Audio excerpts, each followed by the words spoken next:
Stanley's movies don't age. You look at them and you still find things in them every time you go to look at it. Whatever point, it's like a great novel. Wherever you are in your life, it means something different.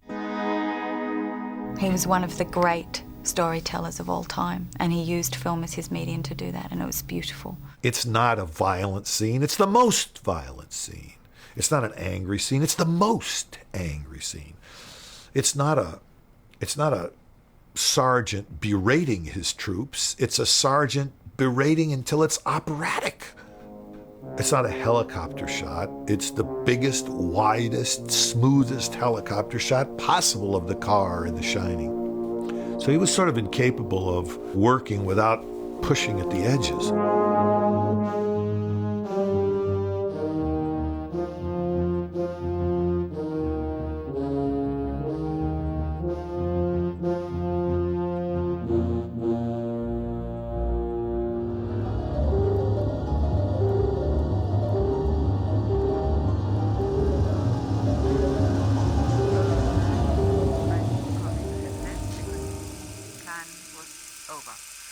And they all went back to America, but we stayed because we wanted our children to keep going to school here, and they were English by then. And we felt at home here.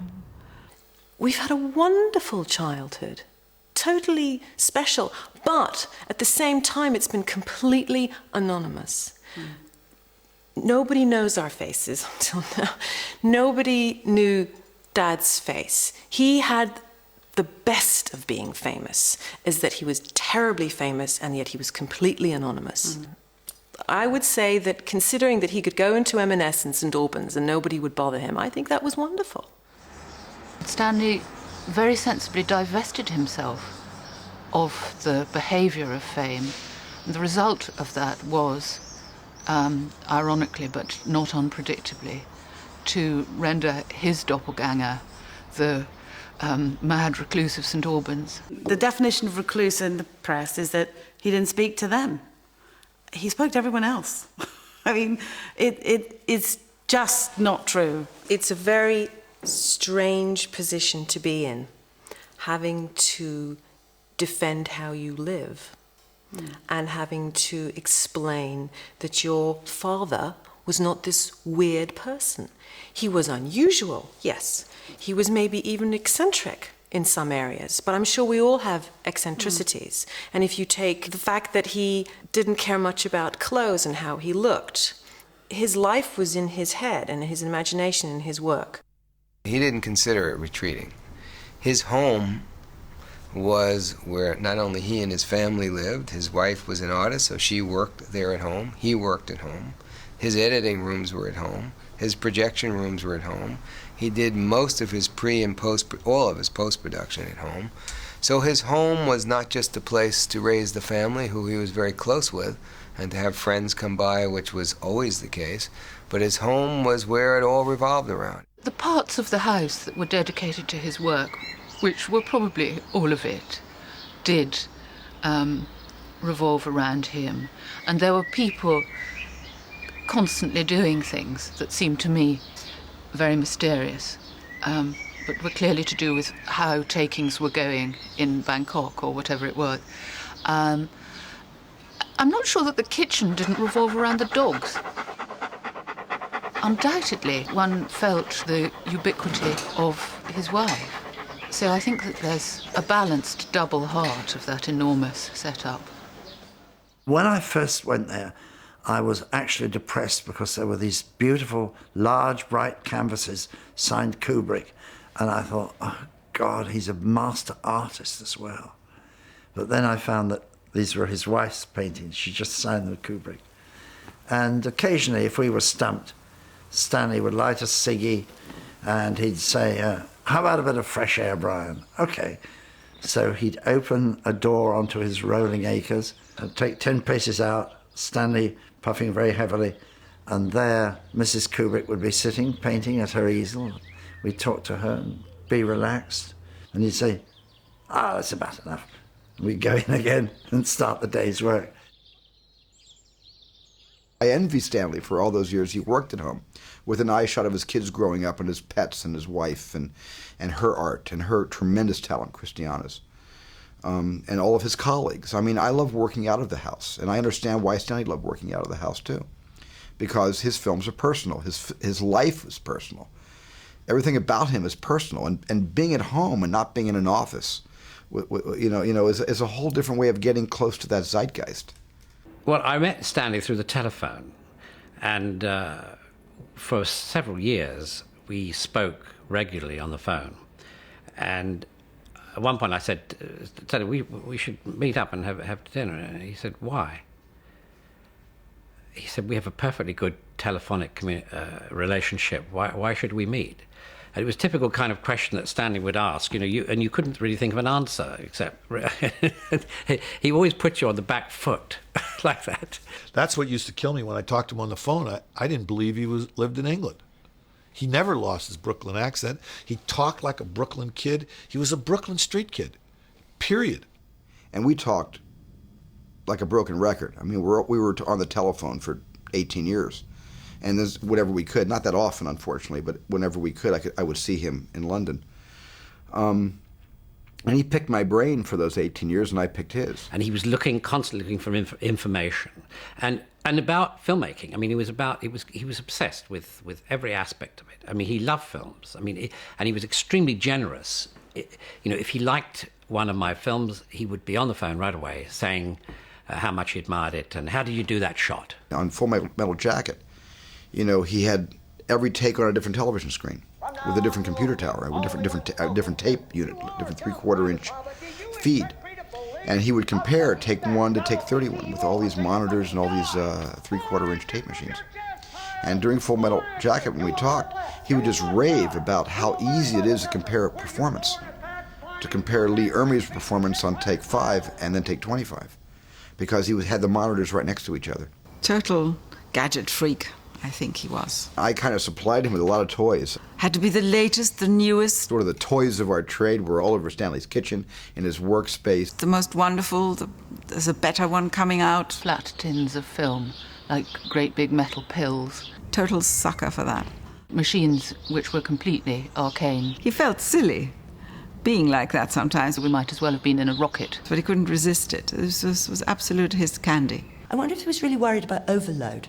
That he was so keen to take stuff in that if he didn't in some way reduce the amount of input, it might have driven him crazy. Because he didn't have any of the obvious symptoms of the paranoidly deranged. I mean, it's clear that he had a long and, in biblical terms, fruitful marriage, that he got on with his extended family, many of whom worked for him, that people, including Emilio, came back and back to work for him who didn't have to, that he did have friends and contacts all over the place. So it wasn't a kind of world-hating kind of reclusivity. It was almost as though he had quite enough coming in as it was, and that if he didn't control that in some way, either he would waste all his time or he would just be driven, balmy by overload. He was running too many programs at the same time.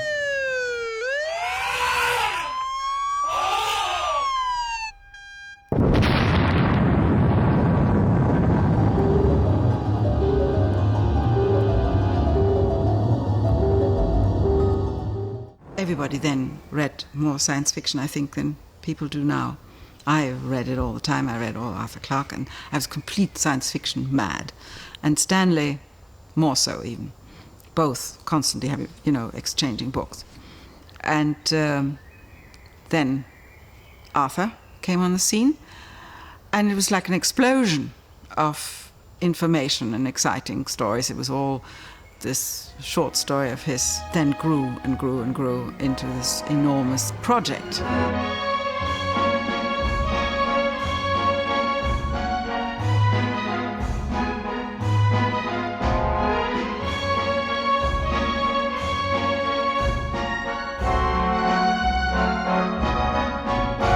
One of the most dramatic moments in my life is, I'll never forget, it was 2001 when I was on my father's shoulders, because it was just sold out in this biggest theater I'd ever been to in my life, and it was my sister's birthday, my little sister's birthday, and they took us to see 2001: A Space Odyssey, the whole family. And movies were kind of a big deal in our family, and I sat on my father's shoulders through this picture. And even at 7, you don't comprehend, but even then it had this impact on my life. I found myself lying in the front in the yard at night in the snow and looking up at the stars and thinking, what am I going to do with my life? What is it about? What is going on? Why am I here? It was really a hand-knitted film. No computer work at all, and guessing what the world would look like. He didn't know. Nobody knew. I hadn't seen it yet. It was pretty close to the way it then did look. Not blue enough, but pretty close.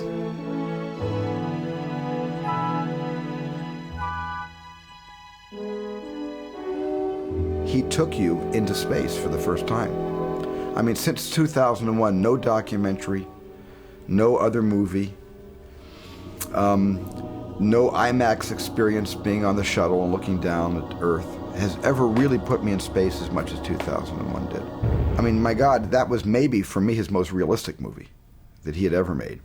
And I think his second most realistic movie that he ever made for me was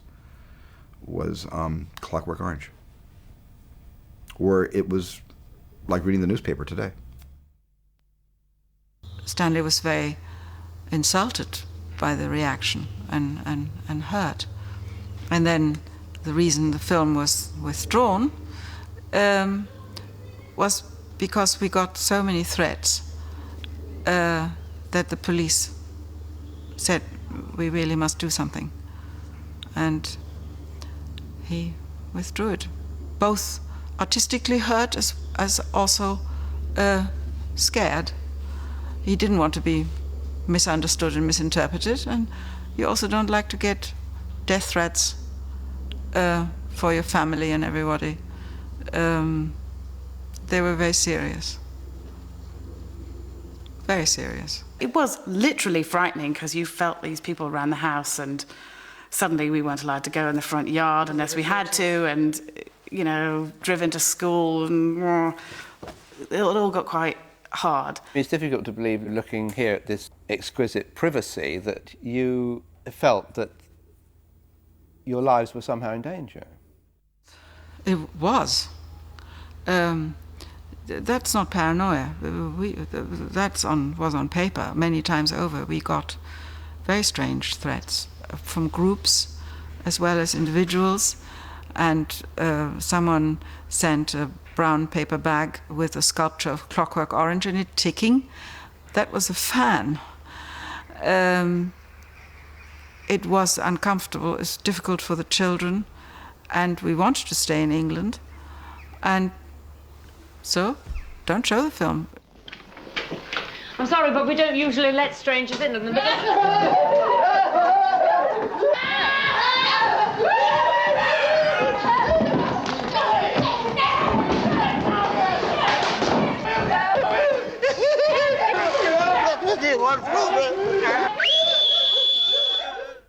Was that the withdrawal of the film successful in stopping those threats?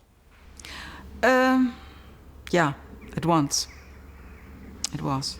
That request of Stanley's went on for many years. At the beginning, it was not a contractual request.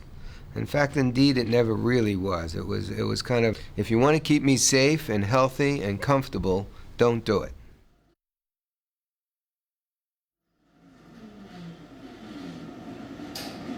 When he read over and over how few films he made, he would be very depressed. He said, yes, I wait always too long in between because I want to get it right. And that depressed him. Yes, made him sad that he couldn't find a story quicker. I think Stanley was always had great problems in finding material that he wanted to do.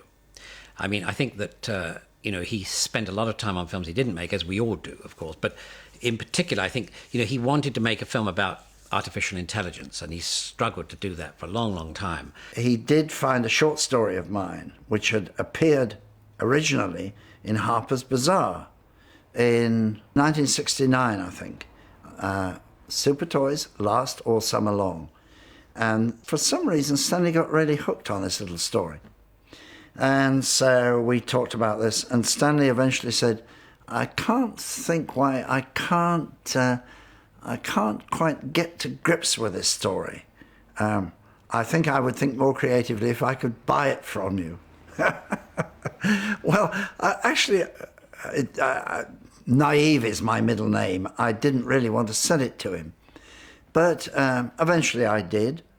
Wiser counsels prevailed, as they say. And so he took this story over, and then he said, well, let's work on it together and make it into a movie.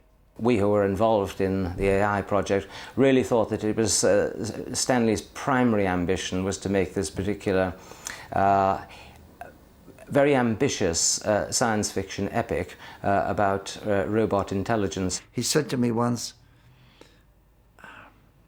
how can I make a movie that would gross as much as Star Wars and yet allow me to retain my reputation for social responsibility? Again, it's actually a funny line. It's a Kubrick line. He's not serious, he's not joking, he's a bit of both. It was rather like piling up a castle of bricks, the story, and usually at about 5 o'clock in the afternoon, Stanley would discover some tiny hairline loophole in the plot, which he would immediately widen into a giant crevasse. Then the castle of bricks was kicked right over. I would be filled with despair, try to put it back together again. He had a contempt for narrative. I was kind of hooked on narrative. But he said to me, forget it. All you need for a movie is 6 or 8 non-submersible units. This was his phrase, non-submersible units. And once you've heard this, you see how 2001 is constructed of non-submersible units. And I thought that was very, very impressive. So I also scrapped narrative. And we had got, I believe, 3 non-submersible units. But at this point, enter Pinocchio. Oh God, Pinocchio and the Blue Fairy. I've wanted Stanley to create a great modern myth. Collaborators were supposed to come up with something different and unexpected, preferably every day. I couldn't get my mind around this. Normally you start writing a story or a book and you continue it for a while, but this was like starting to write a complete new short story every morning and then tearing it up in the evening. We agreed to part, and Stanley then lit another cigarette and turned his back on me, and that was it. Ian Watson did an almost full novel-length treatment, which I've never seen.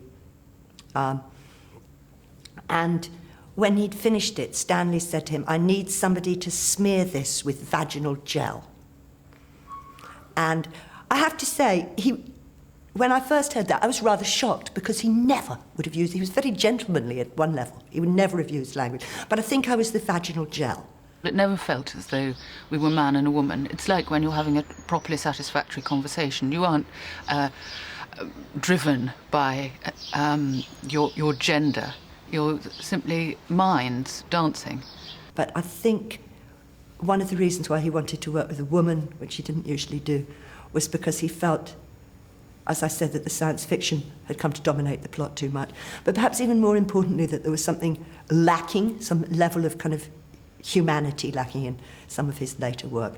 A very great deal of time was spent, as it were, skirting round some phenomenon that one didn't know what it was, as though there was something very important in the room, let's say an elephant under a cloth, but one wasn't allowed to tweak the cloth. One had to guess what was the thing under the cloth.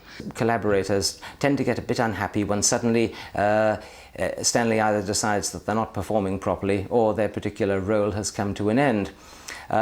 Stanley has focused upon them so much, and not in an artificial way, but in a totally genuine, full rapport way, that when there's stops, they feel as though they have been abandoned, thrown out into the street.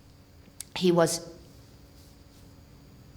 absolutely unaware of the normal frustrations of middle-class, not particularly rich life. You know, computers did not break down. Why hadn't I got it fixed? Why didn't I have a competent fixer? Why hadn't I sent for them already? Why was my printer not working? You know, so that I wanted it at 10 o'clock. I wanted it there when I woke up, he said to me once. I wanted it there when I woke up. And I said, well, yeah. But it wasn't. It wasn't because I hadn't done it or because I was lazy. Well, whether it was Sarah Maitland or Ian Watson, he wanted a different brain to add to his. He was incredibly smart and very inventive, but you know, he didn't think he knew everything or had all the ideas, so he was very appreciative of other people's good ideas. He got the plumber in, actually. You know, the writers, and I suspect other people who wrote for him, were the plumber. And I think that's why a lot of people ended up being very hurt, actually, by him. He was a general, and his army, and generals have that tendency to be dictatorial. You know, there were real conflicts. And I think there were conflicts in the way he worked, too. That he appeared to have enormous respect and enthusiasm for different people's work, but then he actually didn't want their work. He only wanted his work. I didn't deliver for him. I felt that it wasn't working out at lots of levels, and I feel that that was actually more his fault than mine. I think I could have done it. People have said, well, you know what he's like. Why did you go and work with him? Well, I went to work with him because he was Stanley Kubrick. That was the answer. He was preparing AI for quite some time, as he was Eyes Wide Shut. And he was determined after the screenplay that collectively we did not go forward on, which was really his choice. He decided to be having more than one choice the next time. So he took that extra year or two and was working on two projects at the same time. One was Eyes Wide Shut, and the other was AI. He said in more than one case, I think the ideal director for this would be Steven Spielberg. If I do it, it may be too stark. I may emphasize too much the philosophical side. He told me I couldn't show the storyboards to anyone. I couldn't tell anyone what the story was about. And I didn't. I didn't tell anyone. Didn't tell anyone. And I mean anyone. And it was at that time that he said, I got an idea. Why don't I produce it? You can direct it. And I saw dollar bills in front of my eyes. I saw Stanley Kubrick directing Eyes Wide Shut, and somewhere simultaneously or shortly thereafter, Steven Spielberg directing the Stanley Kubrick movie AI. He didn't say, it has to be this way. He'd say, what would you do? And then he'd say, here's what I would do. What if we took this piece of your idea and this piece of my idea? I mean, he was amazingly collaborative. It needs a brilliant director. Otherwise, it doesn't work at all. Yeah, but if you have somebody like Steven Spielberg, I mean, this could fly. This could be the most amazing story. You're asking what it was in Stanley that gave him that authority, and I would just say that he had it like a divine, like he had it because he didn't work in an area where he felt he knew less than anybody else. He worked where he felt he knew more. He could come in the set after lunch and say, who's messed with the light? And Larry, the cameraman, would say, nobody's messed with the light, Stanley. Yeah, it's not the same. It's not the same. And Larry would go to each electrician. There are 4 electricians. Say, is your dimmer in the same place? Yes, on the same place. Is your dimmer? Yes. Yes. Yeah. Stan would say, get the meter out. Get the meter out. And it was an 1/8 of a stop different or something. But he just had, he could tell it. Every film he's ever made, the craft is impeccable. The dolly shots, the crane moves, the zooms on Barry Lyndon, the framing, the lighting, the hot windows as backlight. You know, there's the compositions. I mean, the exact compositions. You had to hit your mark precisely to please Stanley so he'd get his painting, the painting he was putting on canvas for you to appreciate. It had to be perfect. His choice of lenses, his Steadicam work in latter year films, impeccable, the best in history. His method was to come onto a set, which of course he had carefully planned, and look at it. And it wasn't until he saw it that he knew what he could do with it. The thing that I've learned from Stanley technically is how to shoot things in masters. How to trust the audience to be the film editor sometimes, and how to trust the audience to decide who they want to look at and when. you can look at Stanley's films and say, there's a cool theatricality here that I admire but don't particularly respond to emotionally. Now, if you're saying in order to do that, was there some spontaneity that got missed? Perhaps. I don't know. But in Stanley's opinion, and most of the world's, the trade-off was more valuable. That what he got by creating this architecture in a very studied way was preferable to the slightly more spontaneous, closer to reality behavior, let's say, that you see in most other movies. He invited me over to see the soundstage that he was about to shoot The Shining on, and the soundstage I was about to build my main set from Raiders of the Lost Ark on. I saw a model of the set that I was on in the middle of the set. It was a very small model, a tabletop model, and I saw this man in rumpled clothes and a kind of a long open sweater and baggy pants and kind of work shoes, scuffing around with a, I guess you could call it a periscope of sorts. He looked in one end and the tip of this metal tip goes onto the set, and he had a Nikon screwed into the eyepiece, and he was sort of taking pictures of this model. He took me on a tour up through all the corridors through this eyepiece. He said, look through the camera and I'll guide the eyepiece. And he literally guided me on a tour, which if you wanted a jump cut ahead in time, it was the same shot behind Danny on his tricycle. And he was very, very proud of the model, but I wondered, why is he showing me a model when the set is already finished? It was all up there. You could still smell the paint drying. I used to send Stanley all of my films before I even showed him in the studio. I'd have somebody take the print to London. Stanley was his own projectionist, so he'd thread it up himself and he'd run the picture. We'd talk about the picture. And the only time in knowing Stanley that I had a chance to ask Stanley for that favor in return was Full Metal Jacket. And I asked Stanley, I said, Stanley, can I see Full Metal Jacket early? He said, well, wait to see it in the theater. It'd be better with an audience, see it with an audience. I said, well, Stanley, can I just look at it, before it comes out? And he said, gee, I'd rather you didn't. He was very nice about saying no. And then I said, well, Stanley, how is it that you've seen 3 of my pictures in the last 5-6 years, and I haven't seen any of yours early, but I show you all mine early? He says, well, that's because I'm me and you're you.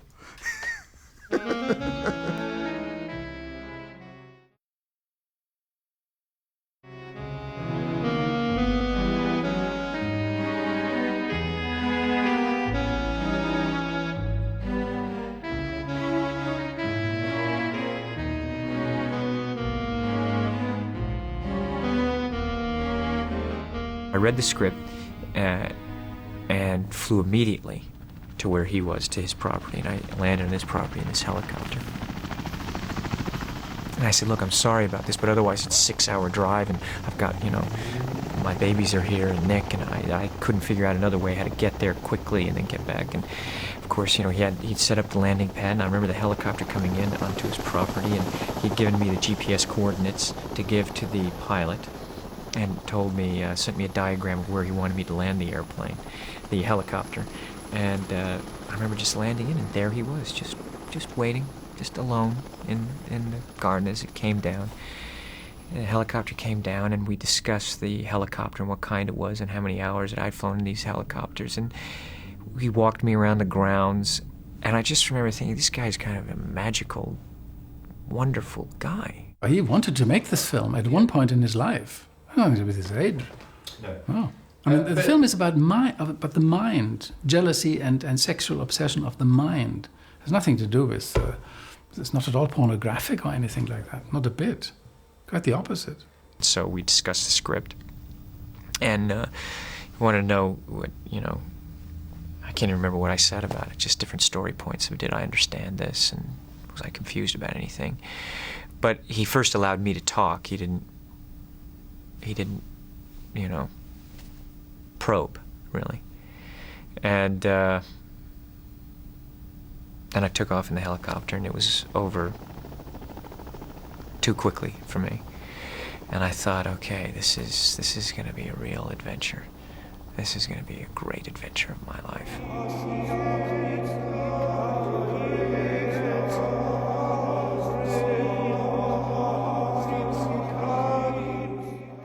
He wanted me to guess by whom it was, and about 2 days in, I did, but I didn't want to sort of spoil the fun.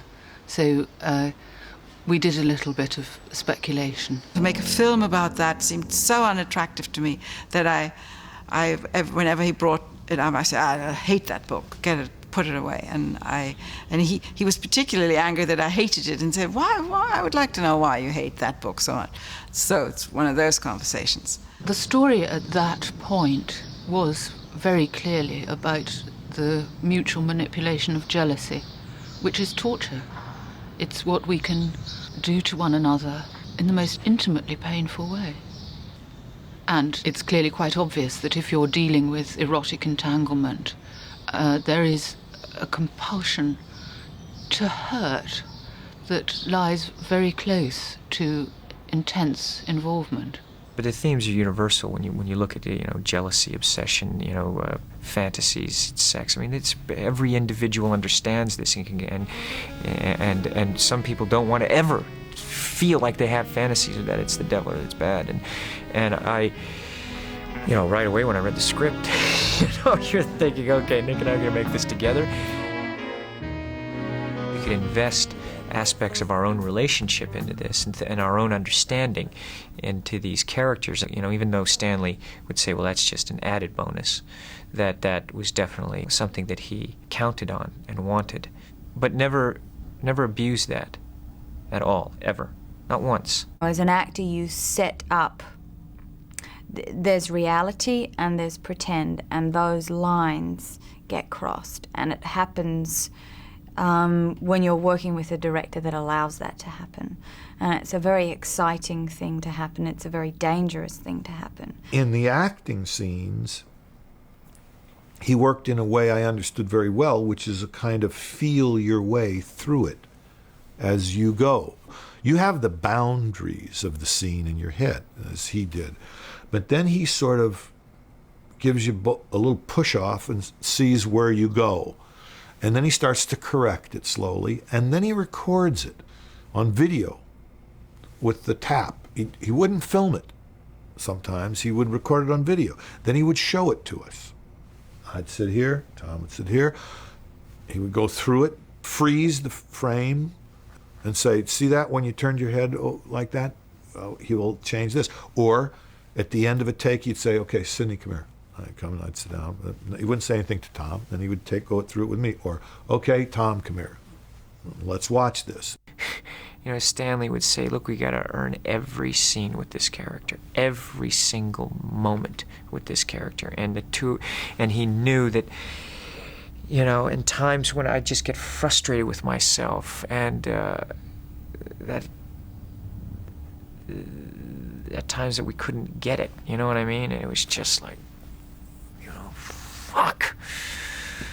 It just, or you just know when you don't have that fire burning that day, or if I was tired, it just, and I bring it upon myself, because I demand a lot of myself. Stanley always was waiting for something to happen. He wasn't as interested in naturalistic acting as he was in something that, for whatever reason, surprised him or piqued his interest. That's when he would go, okay, now we're on to something. He always would say, when we would talk about it, isn't it silly? The cheapest part of all this is do another take. Do another take. You've spent millions of dollars preparing and building sets, hiring people, doing costumes, and months and months writing a script, years sometimes. And then you get there and you quit on take 5, or take 6, or take 7. Isn't that silly? You don't know what's going to happen if you try 3 or 4 or 5 more. He would say, okay, you've done a few takes, now you can just do what you want to do. And I'd heard all these stories about him being incredibly controlling and not wanting this and not wanting that.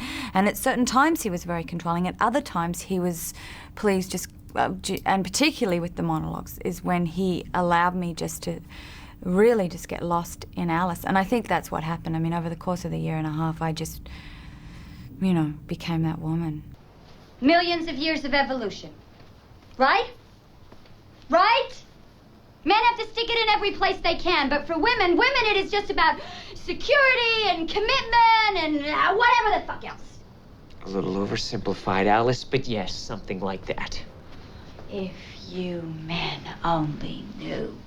When he had this important scene with them, he had them in the set and he watched outside on a monitor and let them go through it over and over. And it was very raw stuff. It was very... that's why I said they took more than their clothes off. They absolutely took their skin off. Women know that they have that power if they're loved. Only then do they have it, to tease.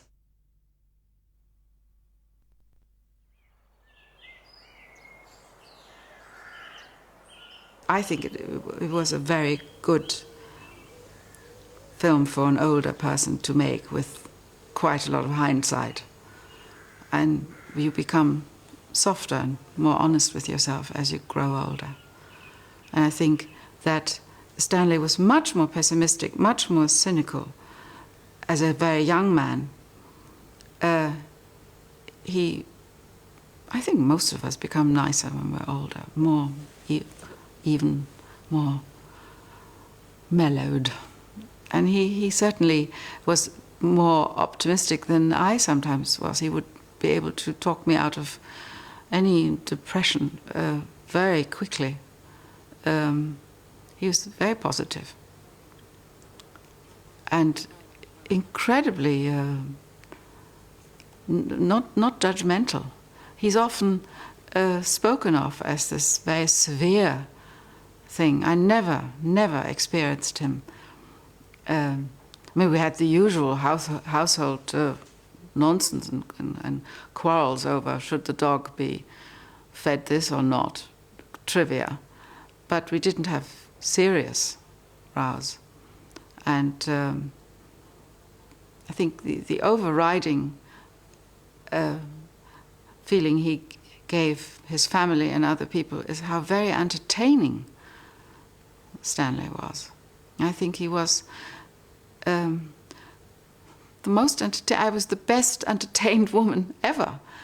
And I think I was also the best loved one. So I feel very alone now. The difficulties of accepting the reality of his death is it's very hard to feel that he isn't going to suddenly phone up. I've got it when I'm here. When I'm here, it's so different. The reminders of his not being here are so clear. I spent practically the whole time since he died having to deal with issues and matters to do with him not being there. But when I'm home, life is, everything is the same. So it's really hard to accept that the phone isn't going to ring or isn't going to fax me.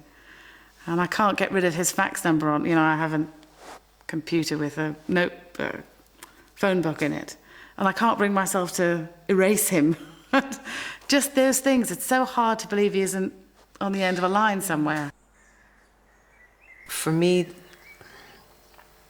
meal times were always amazing because it would consist of, what are you doing? How are the boys? Did you hear? Did you know some incredible juicy piece of gossip that he'd picked up? And how do you figure out such and such? And when he left, when the mealtime was over, you invariably had laughed, learnt something, had to think about something more deeply than you might otherwise have done, thought, okay, I'll deal with that in the morning. And the other thing is that when you have a problem and you think, oh, I'll call Daddy and he can tell me, can't do that anymore. I didn't believe it. And I didn't want to believe it because it just seemed wrong. Didn't seem like the right time. He seemed to have too many other things to do and say. And it's still very Sorry. Even when I went to the funeral, I was not in a good way, and I was very concerned about Nick and very concerned about Christian and his family, and concerned about the movie, because I know what it meant to him and what it meant to me, and my wife, my co-star, my love, and I still even went to the funeral thinking, somewhere it was, it was ridiculous, because somewhere still inside I thought, and Nick and I were talking, that it's not true. Somewhere deep inside I wanted to believe this is not true, that I'm going to go and I will show up at the house and he will be there.